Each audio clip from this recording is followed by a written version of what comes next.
few of my travel companions, in hindsight, were actually afraid that I was going to die. The commonly prescribed drug that can turn an overseas adventure into a nightmare. I had a patient, for instance, who thought he was Jesus Christ. I was thinking, life is too much. I'd really like, I'm not saying that I had suicidal tendencies, but I thought about it. Hello, I'm Vivian Schenker. It's good to be with you again for another year of Insight. It's said to be a hot topic among backpackers. Anti-malarial drugs, the best and the worst of them. Tonight, an exclusive report on what many travellers would have you believe is the worst.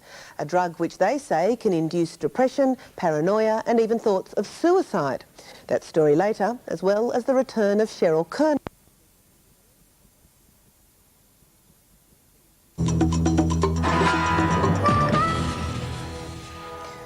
And now to our feature story, an exclusive investigation of a drug that's been linked with a range of disturbing side effects. According to a federal government report on adverse reactions, it's a drug 3 times more likely to cause depression than any other prescription drug on the Australian market. And it's also been linked with reports of anxiety attacks, paranoia and psychotic episodes.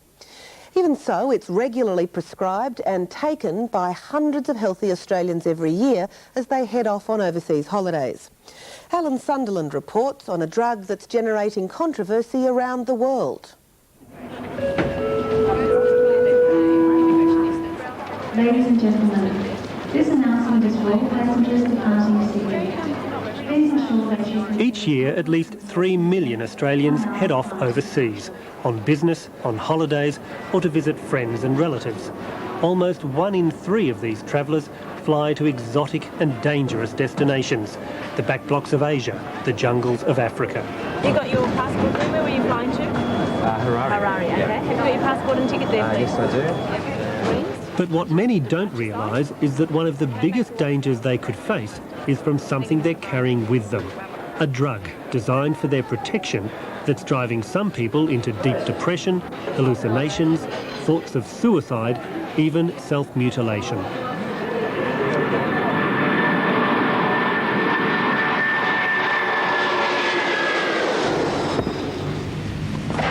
Ooh, nice ball, that one. Almost 5 years ago, Sheldon Johnson was one of those Australians off to see the world. A fit, adventurous young man and a seasoned traveller, he was about to embark on a 7-month adventure in Africa. I was on an overland truck trip going through Africa. I started in London. Before he left London, Sheldon was careful to get all the routine medical protection he needed, including anti-malarials. I didn't really even see a doctor. I just saw a practice nurse whose job it was to jab me with a needle and send me on my way with a prescription. That prescription was about to take Sheldon Johnson on a journey into hell. I thought my body was just adjusting and I'd gotten through it after a week. But one little illness after another, what I mistakenly thought was a cold, dehydration sickness, what was misdiagnosed as malaria and typhoid. All along the way, I visited 5 hospitals in Nigeria and Cameroon. Eventually, Sheldon suffered a seizure in the wilds of Cameroon and finished up, emaciated and exhausted, in yet another tiny hospital. So I was on a drip overnight in this small village hospital, and it was reasonable. I would say that I was gravely ill at that stage. I think a few of my travel companions, in hindsight, were actually afraid that I was going to die.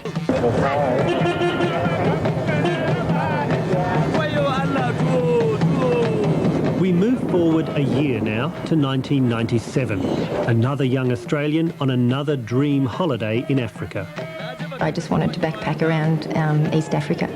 And so I landed in Zimbabwe and worked my way up through Malawi, Tanzania, Kenya and Uganda. And I worked in Tanzania and then headed off Kenya and Uganda. Leslie Gidding also got all her vaccinations and her anti-malarials. And, like Sheldon, her trip was about to turn into a nightmare. I remember actually was reading my journal last night to remind me of how I was feeling at that time. And I was writing that my head was spinning and that I was in this haze, and I didn't quite understand where I was or what it was happening to me, and I was really scared. 15th of March 1997. I'm tired, numb and hazy-headed. I'll probably, maybe, if I can, write again when things become clear. I don't feel anything. Nothing, absolutely nothing feels real to me at the moment and hasn't done for a long, long time. A video shot by Leslie's friends at the time show her putting a brave face on her African holiday. But behind the scenes, things were very different. Here we are at the northern tip of Zanzibar Island in Tanzania. We are here for long overdue relaxation.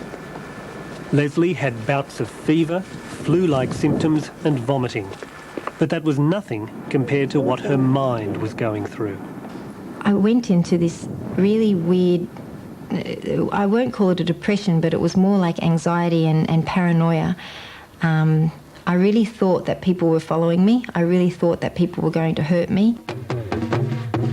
Months earlier, in a different part of Africa, Sheldon Johnson had been experiencing the same mental symptoms along with his physical ones. It was like there was a fog over my brain, and I was wading through glug, just trying to think, just trying to keep my eyes open. I was also very depressed for no reason, but to the point where I realised it was madness, that there was just no reason behind it. I would almost sort of shake my head and think this, I'm not really that sad about being here on holiday and having a good time,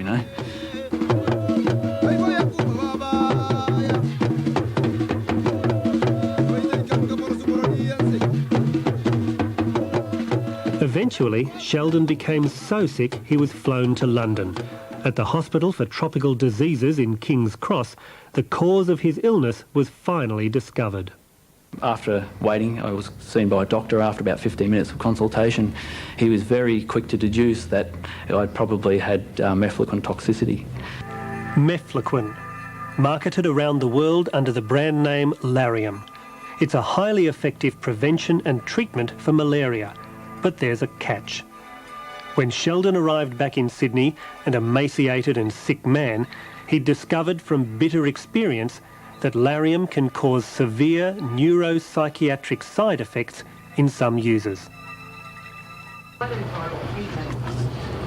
As he began the slow recovery from his bouts of depression and sickness, Sheldon decided to record his experience for others and research the problems of Larium. I started typing out the details of what happened, and that developed into what became a website. It wasn't really intended that way. I very naively put my email address and address on there, hoping that someone might come back to me and, just share their experience. It was like opening the floodgates. Dozens of people sent in messages. Those dozens turned into hundreds. When that response came back, my inbox was just inundated. I had to take my email address off immediately. Leslie Gidding, meanwhile, had returned from Africa unaware of the reason for her mental and emotional problems. She was still battling deep depression and anxiety attacks. I described it as my really dark place, and I didn't know how to get out. Life was way too bad, and I was thinking, life is too much. I'd really like, I'm not saying that I had suicidal tendencies, but I thought about it. After nearly 2 years suffering in ignorance, Leslie looked up malaria on the internet one day and found Sheldon's site. And I started reading these things, and this was in the middle of this depression, and I was seeing a therapist, and I just started crying when I was reading what other people had said on Sheldon's page, because for the first time in all these years I thought, these people are going through exactly what I went through. And it was amazing. It was just this, like a light came on. And I rang Anthony, this friend who came to me in Africa, who's my best friend, and I was like, Tone, I'm not bent, I'm not twisted, it's Larium. So if it's the Larium, if such a commonly prescribed drug is causing that many serious health problems, then the obvious question is, why is it still being prescribed? Why is it still being used by thousands of Australians every year? The first point to make is that malaria is a very serious health problem.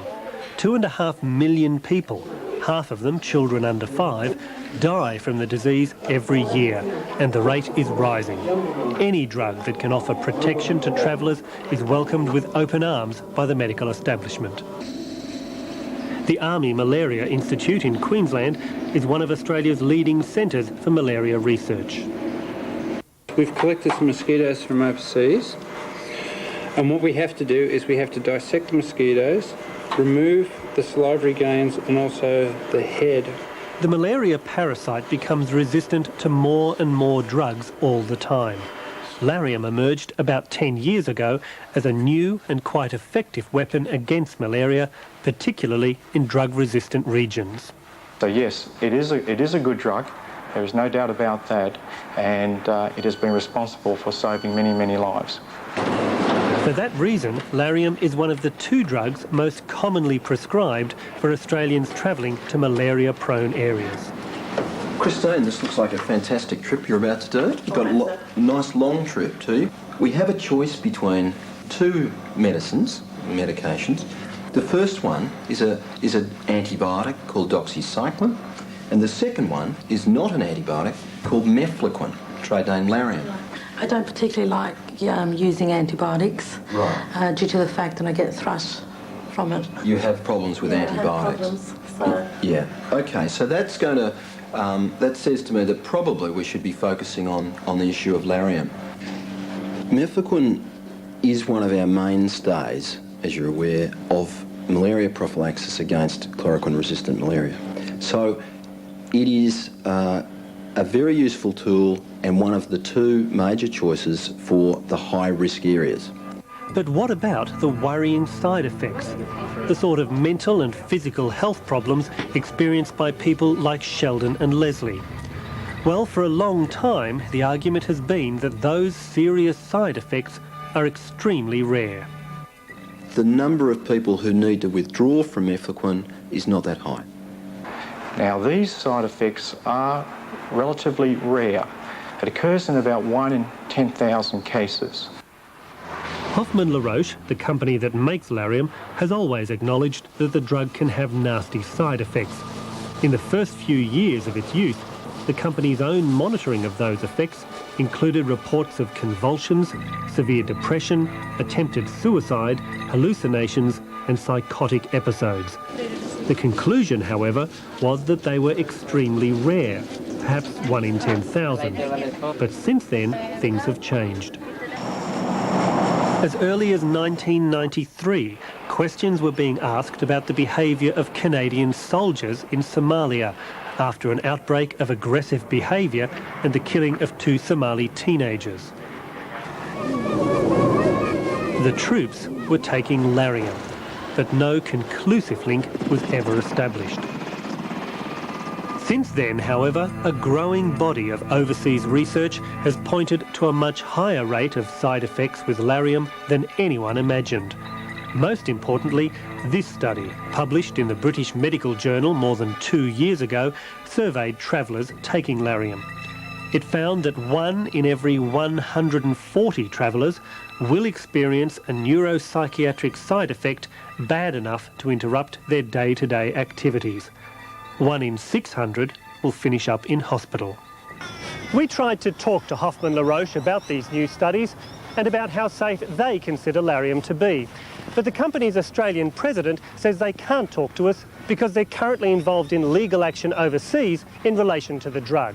In fact, there have been hundreds of people in the United States and Britain who've taken legal action because of concerns over the side effects of Larium. In the meantime, travellers are still heading overseas and they're still being prescribed Larium. There have been regular calls for more detailed studies to confirm exactly what's going on, but that research has never been done. It's very difficult. The answer as far as adverse reaction and the rates is probably somewhere between 1 in 140 and 1 in 10,000. But I think the article from the UK probably didn't get as much exposure to doctors here in Australia. I believe mefloquine is a drug that does have a rate of nuisance and perhaps even more than nuisance side effects. That rate is poorly defined. There is no doubt. You would be aware the studies are not helpful in this area.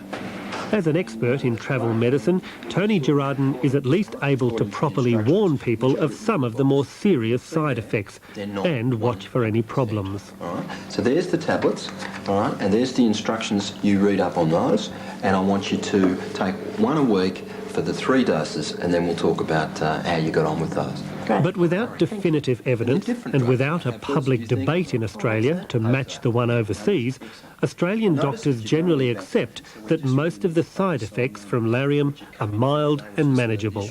It does have relatively high rate of some minor side effects. Which ones? Dizziness can occur, and that's quite common. Sometimes weird dreams or vivid dreams. Now, some people say that's tremendous, but it can be a little off-putting if you first take it. And also, sometimes there can be the issue of mood swings. And some people do, particularly young women, can feel a bit depressed on this. And Liz, having a sleep.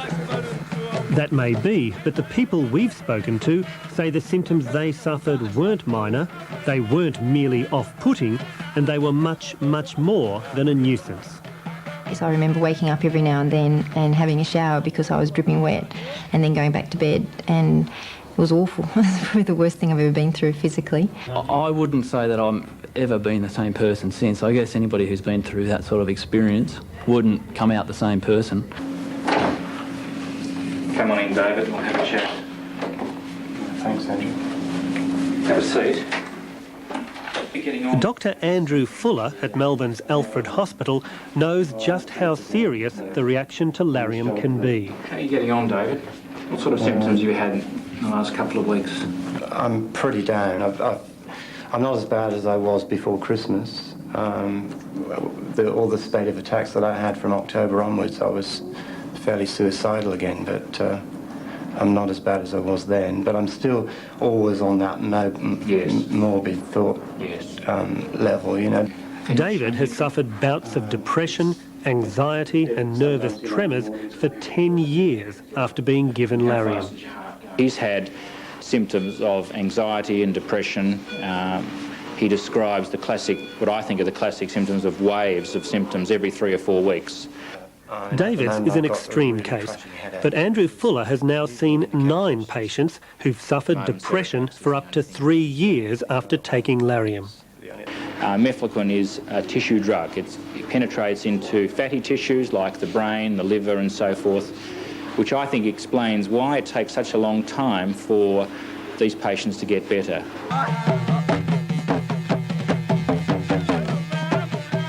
Sherry Yeomans is another of Dr. Fuller's patients. She was given Larium on a trip to Africa and spent years recovering from the effects. I was just, severely depressed, very angry and aggressive, and obviously angry, number one, because of how I felt, but secondly, that this drug can be given so easily and just disrupt my life when I was in such a happy period of my life. The antidepressants Sherry had to take meant her plans to start a family had to wait 3 years until she recovered. Her husband says the drug changed her completely. It was scary, just the difference it made. It's, you know, her attitude and aggression, and then the next minute she'd be, you know, totally within herself, withdrawn, and the weirdest thing I've ever seen. Sherry and Mark are by no means the worst cases Andrew Fuller has seen.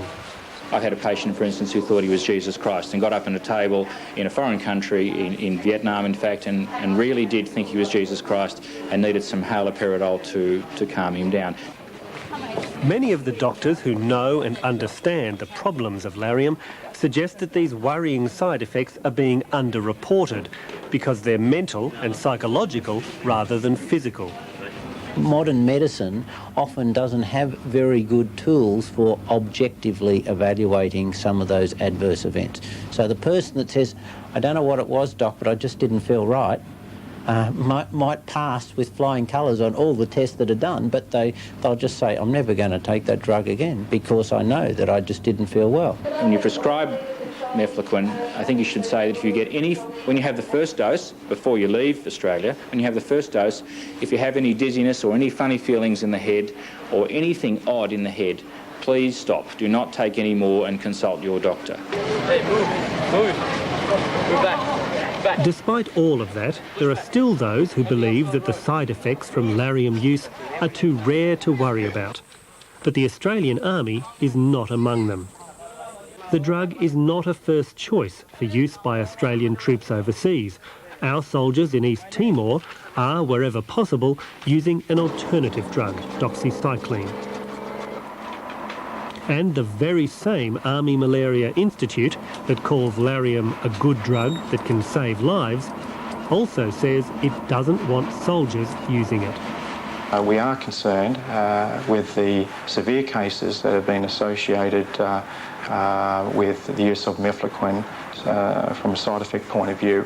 Depression, anxiety, vivid dreams, yeah, they are serious, and we would prefer our soldiers and all ADF personnel not to come up against those type of symptoms. In other words, it's too dangerous to give to trained soldiers heading overseas on assignment, but safe enough to give to tourists. And the Army isn't the only professional organisation a little concerned about Larium. I think she has gone for a year in Yemen, and now it's 1, 2, 3, 4, 5, 6, 7 Australian people in East Timor. Médecins Sans Frontières is one of the world's leading humanitarian aid organisations. It sends thousands of doctors, nurses and other medical staff around the world every year. Among its many regular health programs is a range of projects to fight malaria in developing countries. A child dies every 30 seconds of malaria, so it's one of the first priority of MSF is just to big battle against malaria. But even Médecins Sans Frontières, with its focus on fighting malaria, has experienced firsthand the serious problems associated with Larium. Yeah, I guess we very commonly get some reports about people who have some problems, side effects about mefloquine in the field. So we send more than 2,000 people a year, and we get a lot of reports that people can be feeling very uncomfortable with mefloquine. So common is the experience that the Australian branch of Médecins Sans Frontières has had to send 2 people back from the field in the last couple of months. The first was an Australian midwife sent to Malawi. After a week, she started to feel a lot of anxiety, and she had some panic attacks. And she was not able to work properly, and she got completely lost. She didn't know what she had to do and why she was here. And after 12 or 13 days, she was really depressed, and she started to speak about suicide, and we had the obligation to send her back home. The second case was a 50-year-old surgeon from Europe sent to East Timor. He suffered from similar symptoms. We sent him back with a nurse, with him in the plane, and he has been welcomed by a psychiatrist in Europe when he went back. And he has been working for more than 30 years as a surgeon in Europe, and he never had any problem before. We're going to give her some cream to put in the eyes. The organisation now advises its volunteers to think very carefully about what malaria protection they choose, and, if it's Larium, to monitor their reaction very carefully. But Jean-Yves himself, who's spent 15 years travelling for Médecins Sans Frontières, has drawn his own conclusions. I never took any mefloquine because I knew that it was some bad side effects with mefloquine. The Médecins Sans Frontières experience underlines a particularly worrying trend when it comes to Larium. The people who know a lot about it tend to avoid it. But in Australia, too few people seem to know a lot about it. Most of the experts Insight spoke to didn't use it as a first-choice drug. I still have prescribed Larium and mefloquine in recent times, although I must admit I probably prefer to prescribe doxycycline or chloroquine and proguanil because of my experience. Well, I personally have a preference to steer towards doxycycline. But for every doctor who knows and understands the risks of Larium use, there are many more who don't. There's probably pockets of doctors out there and members of the public who are very well aware of the adverse reaction to Larium and the caution that should be used, and others who maybe aren't as aware. Georgina Cole says she definitely wasn't as aware as she should have been. She was overseas when we started researching this story and arrived home just a couple of weeks ago. I went to South America, Ecuador, Bolivia, Peru, Chile and Argentina. 24 of us altogether, and 3 of us were taking the Larium. So what advice was she given before she left? None. No information whatsoever. They just simply asked, have you taken it before? Did you have any problems? And that was it. Deep in the jungles of Ecuador and along the tributaries of the Amazon, Georgina experienced the familiar side effects of Larium. Lack of sleep, a few hours a night sleep, mood swings, depression, hallucination, and I personally developed a real fear of heights. I was very paranoid, and I'd never experienced that before. Her friends were more badly affected. One began crying uncontrollably. The other had dreams and hallucinations. She was staying in a room that had a cross with Jesus on it, and she woke up in the middle of the night quite scared that Jesus had jumped off this cross and was madly attacking her, and it was quite petrifying. Fortunately, the local tour guides had seen it all before and were quick to advise them to stop taking the drug. There was 3 crew on the trip. None of them actually took any anti-malarial drugs at all, and when we first arrived at the trip, we were asked, hands up, who's taking Larium? And that they had experienced strange things with passengers before. Remember, that was just weeks ago. It suggests that too many Australians are still being prescribed Larium and heading overseas with insufficient information and advice. One of the worst cases Insight has heard happened late last year. An Australian man travelling overseas on holiday was prescribed Larium. After taking the drug, he had a severe psychotic reaction and attacked himself with a knife, sustaining life-threatening injuries. He's still recovering. If you're in a foreign country and you get sick, you're going to be in trouble. And if you're paranoid and you think you're Jesus Christ, you're in huge trouble. I don't feel enough information was given, as well as something in writing, something verbally should have been said as well, and certainly stating the effects a lot more widely, occur a lot more widely than stated in the leaflets as well. I wasn't told enough. I thought that I researched it enough. I sat down with my doctor and we talked long and hard, and he was really dismissive of it. I was told, if you don't get it in the first 2 weeks, you're fine. I wasn't warned that it's something that could affect you years later. Recent research suggests that we shouldn't be surprised by this at all. A survey carried out at Monash University more than a year ago tested the pre-travel health advice provided by general practitioners. It found that 10% didn't recommend appropriate anti-malaria drugs, 20% recommended drugs when they weren't necessary, and 80% didn't recommend the appropriate immunisations. The conclusions? Doctors' travel advice was inconsistent and much could be considered inadequate. It is not a simple drug to be prescribing, and I think the onus is very much on doctors to be informed about the issues of mefloquine, and often our travellers are actually better informed than many of the GPs.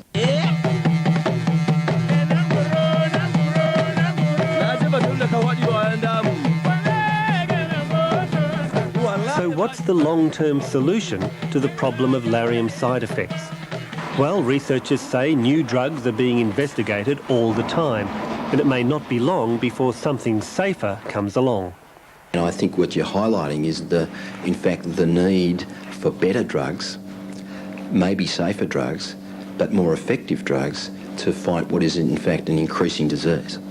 But until that happens, it seems that too many Australians will be relying on word of mouth and on bitter experience to alert them to a significant health risk. So to take an unknown drug was just like a bungee jump, you know, just to think, well, what the hell, to throw yourself to the elements and you'll come out alive at the end, you'll be right, you know.